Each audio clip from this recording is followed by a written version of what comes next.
Right now on Real Talk with Denver7 and CPR News. A powerful new treatment for PTSD is showing real promise, especially for veterans. Those studies have shown amazing benefits from psilocybin, from MDMA, in all kinds of psychiatric illnesses. But many who could benefit from it may not have access. Despite new research on psilocybin's potential life-changing benefits, the VA still says no. And if they test positive for that or even pot, they can lose their federal benefits. Today we're digging into the science, the pushback, and what it means for veterans searching for healing. Welcome to Real Talk with Denver7 and CPR News. I'm Denver7's Micah Smith. And I'm Colorado Public Radio's Nathan Fernando Frescas. Each week, in a partnership between Denver7 and CPR, we have a real talk about issues impacting underrepresented people across Colorado and amplifying voices you may not always hear. Previously on this show, we discussed the legalization of psilocybin in Colorado and why some indigenous communities are deeply concerned about the commercialization of what they see as sacred ancestral medicine. Now, as the state's first healing centers start offering psilocybin treatment, we're continuing the conversation, looking at the potential benefits and concerns surrounding the drug. A study published in January in the Journal of Affective Disorders looked at psilocybin's effect on veterans. After just 3 weeks, 60% of veterans with treatment-resistant depression, a common PTSD symptom, responded to treatment. 53% went into remission. Now, despite those promising results, the Department of Veterans Affairs still does not allow the use of psilocybin in care, meaning millions of veterans could be left out of something that might help them heal. So let's take a closer look at the potential benefits of psilocybin. Joining us now is Dr. Scott Thompson, a neuroscientist at the University of Colorado School of Medicine. He's a part of a research team looking into how psilocybin-assisted therapy could help people with treatment-resistant depression. Dr. Thompson, thanks so much for being here. Yeah, thank you very much for having me, and it's really great to be able to get the good news about the excitement of psychedelic medicine out to the citizens of Colorado. When someone is undergoing psilocybin-assisted therapy, what does it do to the brain, and what is the benefit we're talking about here? Yeah, so let's start with the benefits. There's been dozens of very careful academic studies that have been done to date. Those studies in which the patient population is very rigorously screened for safety issues, the drugs are synthetic and approved by the federal government. Those studies have shown amazing benefits from psilocybin, from MDMA, which is another psychedelic adjacent compound, in all kinds of psychiatric illnesses, and really a lot of promise. And the real excitement is that you get very rapid benefits. A single administration or a couple of administrations over the course of a month or two can lead to lasting benefits that persist for many months or years even. Yeah. So that's the excitement. And then how does it work? And that's really that's still absolutely an unknown question. What we all say is that these compounds promote something called neuroplasticity, which is, I'll be honest, a very vague term because we don't really know. But what it boils down to is the brain's capacity for change. And this is something that's true for all of us. Every time we learn something new from watching Real Talk and listening to CPR, our brains are changed. Our brains are displaying neuroplasticity. And what psychedelics seem to do, like psilocybin and MDMA, is to promote that neuroplastic process. Dr. Thompson, I know a lot of us have heard the phrase bad trip. What does that mean? Like, that is to say, if you're working through trauma, isn't getting to the heart of the trauma, could that be a troubling experience for a patient? Yeah, this is a really interesting question, and it's a very there's a gray zone here, and so the first thing we have to do is distinguish between a bad trip and what people in the field call a challenging experience. And so again, the neuroplastic action of psychedelics seems to be to, I'm going to say, lubricate the gears of the brain. So that things work easy, so that you can reconfigure the way you process stimuli in the environment. If you're a veteran with PTSD and you hear a car backfire, I don't know, do cars still backfire? I don't know. Sure, right. You hear a car backfire, you hear fireworks. How about that? Fireworks. There you are. That can trigger a very powerful, overwhelming response. And what psychedelic and psychedelic-assisted therapy does is to help you to rewire that link between the loud noise and your response to that noise. But even, if someone is having a very traumatic experience, how do you decipher for someone who may want to try this, well, I'm going to have a bad trip, because they know there's trauma in their past. How do you separate that from what you're saying could be a life-changing event? So there are a couple things to say about it. One is most of us believe that it's important, either through classic psychotherapy or through psychedelic-assisted therapy, for someone to confront those demons in their past, be it a PTSD, anything like that, bad relationships with your parents, your family members, all those kinds of things. Most psychiatrists would say you need to fight through that and get to the other side. And that is a challenge. And it's a challenge whether you're doing it under the influence of psychedelics or just through conventional talk therapy. Anybody that's been through therapy will tell you that they're often in tears in the psychiatrist's office. It's hard work, and it's just as hard under the influence of psychedelics. So that is what we call a challenging experience. You confront that demon, you wrestle him to the ground, and you move past. A bad trip, on the other hand, is when your emotions are out of control and you are panicking and you are fearful and you're unable to process the things that are happening to you. When you're having a bad trip, you're no longer able to process that emotional information, that dealing with your past, all those things that are helping you to get better. In a bad trip, that is impossible. Your feelings are overwhelming and you can't move past that. A good facilitator understands the difference between a challenging experience and a bad trip, and they are there specifically to help you overcome that challenging experience, to help keep you on track, to help give you the emotional support you need to wrestle that demon to the ground and get past it. And finally, talking about your ongoing research, what are you hoping to uncover as you study psilocybin, as this study continues? Because this is new, right? Yeah. Ish.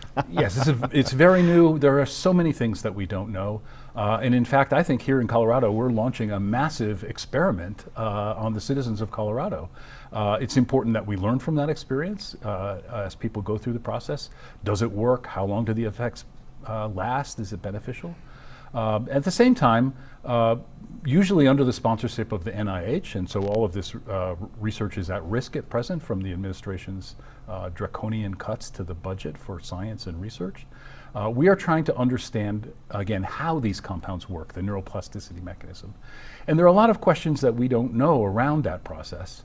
How long does the trip need to last, right? Coming in and spending a full 8 hours under the influence of psilocybin is hard for people. If we could dial that down, maybe you only need to have the experience for an hour or two, and then you could go home, right? And so people are working to develop shorter acting psychedelic compounds. Maybe some people think the trip might not even be necessary. It might be possible to block the psychedelic experience and yet retain the benefits. These are all questions under study in research laboratories. All right, Dr. Scott Thompson, a neuroscientist at the University of Colorado School of Medicine. Thank you so much for joining us for this Real Talk. Thank you very much for having me. Well, psilocybin therapy gains momentum. Not everyone is on board. Coming up, we're speaking with one advocate who is raising red flags about the risks. This is Real Talk with Denver7 and CPR News.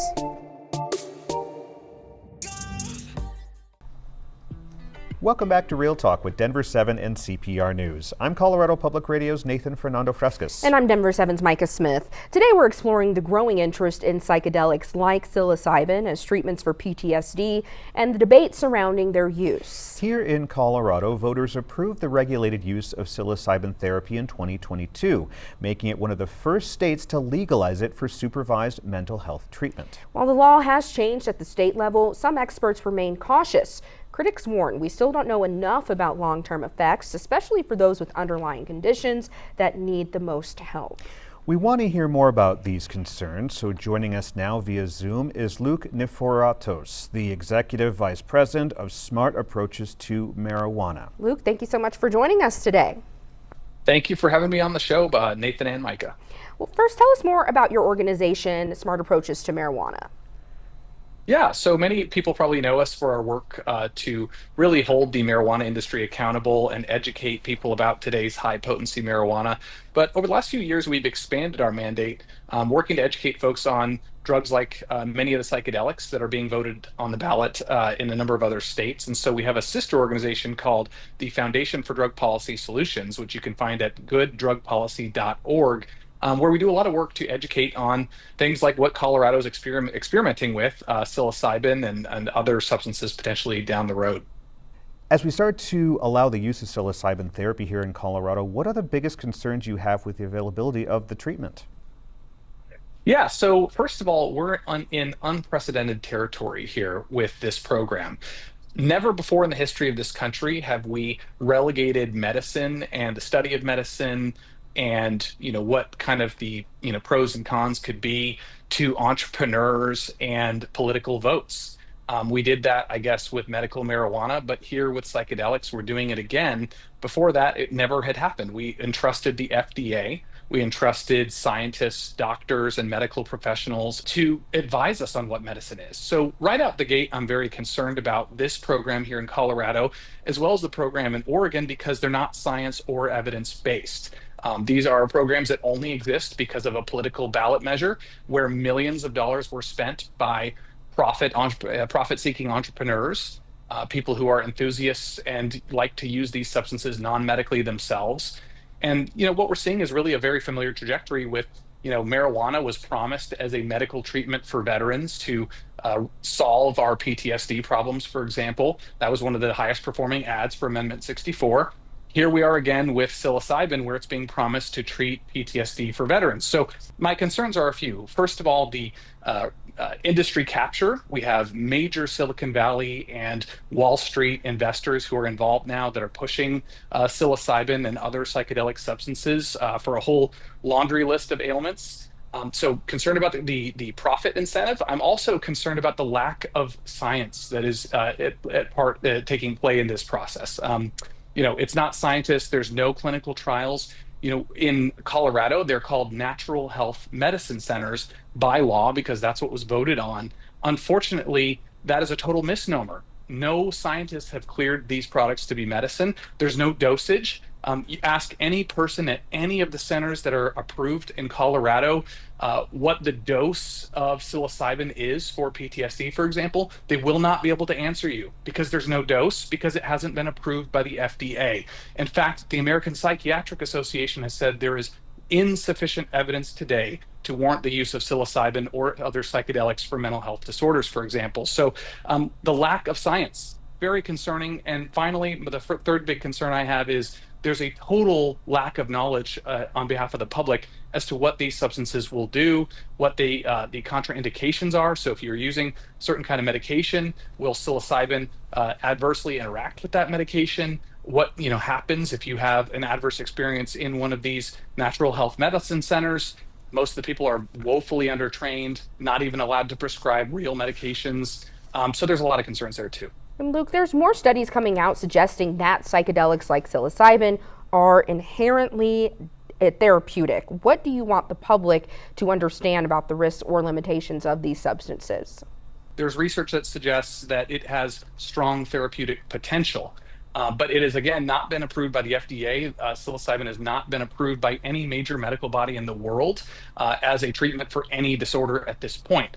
There's a lot of promise, though. There are a number of studies that show this is a breakthrough therapy, or potentially is a breakthrough therapy, which is why the FDA has marked it as such, but has yet to approve it. So I think, the message for me is not that psilocybin can't help anyone. I think there's a strong chance that psilocybin, in very controlled and specific settings with very specific ailments, will be helpful.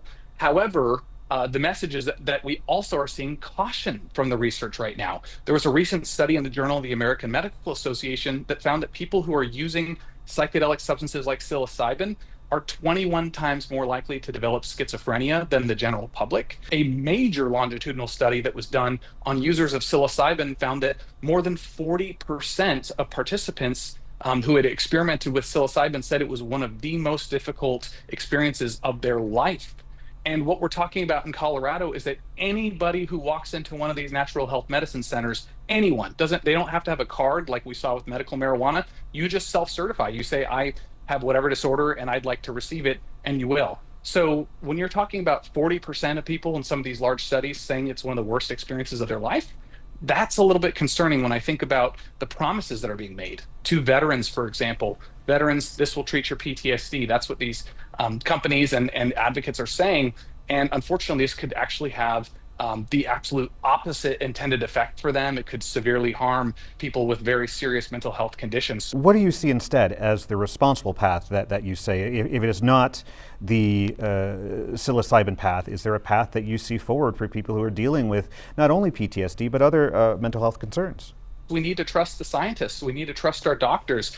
I mean, if you're not going to trust the scientists and doctors as it relates to medicine, then who are you going to trust? We have the FDA. We've had it for 100 years. We have entrusted the FDA, and they haven't been perfect, such as with opioids, but we've entrusted them, doctors and scientists, to carefully, critically review these medications and tell us what works and what doesn't, what is safe for patients and what is not. I think what we need to do is with psilocybin is wait till the FDA has made a final determination on the various psilocybin products that may be approved for medical use. And until then, I would say buyer beware. I would stay away from these natural health medicine centers. I would go to your doctor instead and ask them for the best evidence-based care. Luke Niferatos with Smart Approaches to Marijuana. Thank you so much for joining us for this Real Talk. Thank you both for having me, and have a wonderful day. Thank you. Well, coming up, a Vietnam War veteran shares his decades-long journey with PTSD. And why, despite never trying psilocybin himself, he supports the growing push to make it accessible to other veterans. This is Real Talk with Denver7 and CPR News.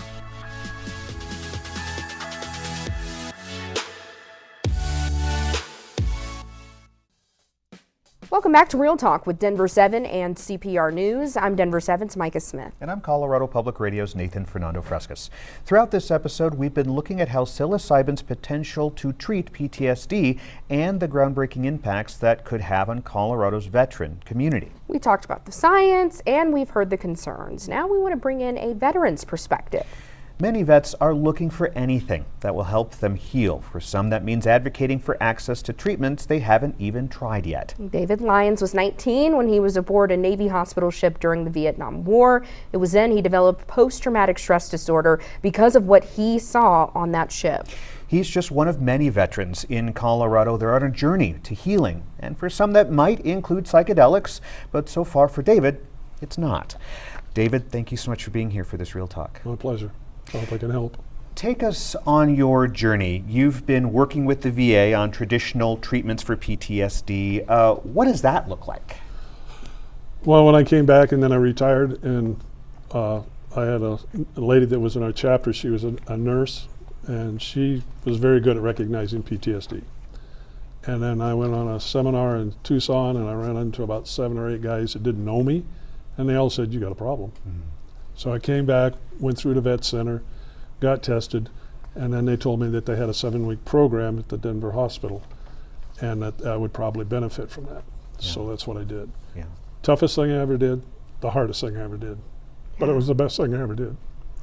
I can feel the emotion coming through with that, and the fact that it took so long for you to say, "Yeah, I need help on this." Didn't know it. You didn't know. Talk about that. Well, I had no clue. Mm-hmm. It's just like when I was exposed to Agent Orange. You got the prostate cancer, and that's they kept asking if we got sprayed with Agent Orange. Well, I had no idea, but I found out later that over 214 ships were sprayed, and we were only a quarter mile offshore. Yeah. So I was very busy. A short week for me was like 55 hours. Did all kinds of different stuff, and then all of a sudden I retired. And so now all you have to think about is... No, I came back. Yeah. My anger was totally out of control. I was saying things and doing things that wasn't me. I said, this is not me. Matter of fact, after I graduated from the 7-week program, one of the nurses came up and she said, "We really thought we were going to have problems with you." She said, "Your anger was so palatable, it was just flowing out of you." Wow. Let's talk about psilocybin. When did the idea of psilocybin treatment come up? I have not been exposed to that. I'm on the regular medication. That's just what the doctor said, and been on that ever since. And it's a lifesaver. It really is, because it helps. They always want to talk about your, worst experience, but most of the guys that I know, it's like a videotape that just plays itself all the time, and you can't shut it off. Yeah. So one of the things that you learn in the program is you learn how to deal with. You can't heal PTSD. You've got to learn how to live with it. Mm-hmm. You've got to know what your triggers are, and when a trigger happens, you've got to realize what's going on. Well, in terms of you have friends and fellow veterans who are on psilocybin. You're choosing. No, we don't. We've heard about it. Got it. But the vets that I'm with, unfortunately, as you said, it's not legal for the veterans yet. And if they test positive for that or even pot, they can lose their federal benefits. So that's the rub, it seems. The fact that there may be a treatment out there, but there's kind of this concern if you try it and you're caught, well, that's kind of the end of your benefits, right? Right. We have several people, that have gone on that marijuana has seemed to help them tremendously. But unfortunately, the government says it's an illegal drug, and so we're under the government. I think that's wrong. I think they need to look at more things. The information that I've seen and heard about shows promises. Now, is that for everybody? I don't think so. You're talking to a group of people my age that LSD was not a good thing. And they had a lot of flashbacks and all things like that. So I think most of the people are like, do I want to go through this again? So we're in a little different situation, but I think for the younger vets, and the best thing I can tell them is you're not weak when you ask for help. And I know when you finally ask for help, for a lot of folks, you are at your wit's end. You are just reeling, and you want to grab onto something that can possibly help. And with that in mind, what do you think about the exploration of psilocybin, of cannabis, of all of these drugs that could possibly alleviate some of that? I think the government should look at this, look at the results of the tests. And again, it's not for everybody. The medication I'm on isn't for everybody. The typical PTSD medication I can't take. I have an incredible reaction to it. So I'm on a different one, but I'm on, 11 different medications. Right. Well, and with that, it's the medication both for treatment for the PTSD, but it's also health things and other things like that. And that is all continuing for the foreseeable future, I'm assuming, with you. Oh, yeah. Yeah. I'm 77 years old. Yeah. I'm one of the young guys. But no, I think that there's enough information out there. They got to start looking at it. I like what I heard where they're doing experiments here, but to get the VA to turn is like taking an aircraft carrier and telling it to stop on a dime. It just ain't going to happen. Yeah. And David, you started to give a message to other people out there who are fighting through PTSD and learning how to live with it. Anything else that you would say to those that hear or see this interview? Well, I think what I've learned and the people that I've been associated with is if someone comes up and says, hey guy, I think you need some help, listen to them. They know, they've been there. Yeah. And we're saying it to help. Yeah. Sometimes all you need is that outside perspective to really hold up the mirror. Yeah, look at me. Yeah. Well, thank you so much for sharing your story. And I know problem. that it's been a tough road, but I know you're also giving a lot of hope to a lot of people. David Lyons, thank you so much for joining us for this Real Talk. My pleasure, thank you. All right, and we know that this is a complex issue, and we do have an entire Real Talk episode on psilocybin regulations and its history as a sacred medicine for Indigenous people. You can watch or listen anytime on denver7.com/realtalk or at cpr.org/realtalk. And that is this week's episode of Real Talk with Denver7 and CPR News. Every week, we have a Real Talk on issues impacting Coloradans who are often overlooked. Have a great day.